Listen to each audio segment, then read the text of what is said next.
Is the idea of the age of reason a biblical truth? Hello, I'm Pastor Marvin McKenzie. When did higher criticism start attacking the Bible? Well, some say it happened when they reached what's called the age of reason. But here's something a lot of people don't realize. The idea of an age of reason is actually rooted in the Bible.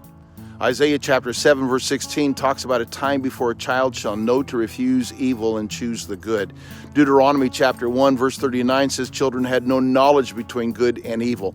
The Bible acknowledges that there is a point when a person becomes accountable for their moral choices. So if the age of reason is real, the question isn't when it happens, it's where that reasoning leads. For me, it led straight to the truth of God's Word. I didn't grow up in a religious home. I saw the emptiness of a world without moral absolutes.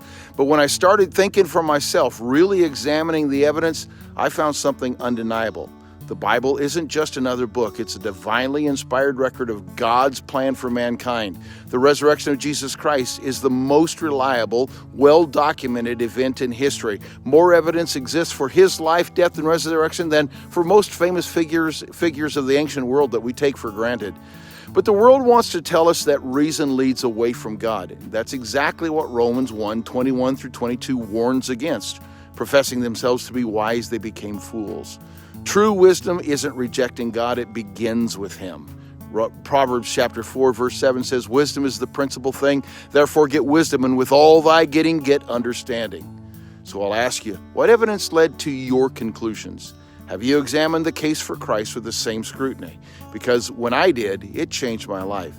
And if you're willing to take an honest look, it might just change yours too. Don't take someone else's word for it. Dig deep, test the evidence, and see where real reason leads. Let's talk about it in the comments. I want to invite you to like, share, subscribe, hit that notification bell, and don't forget to visit marvinmckenzie.org.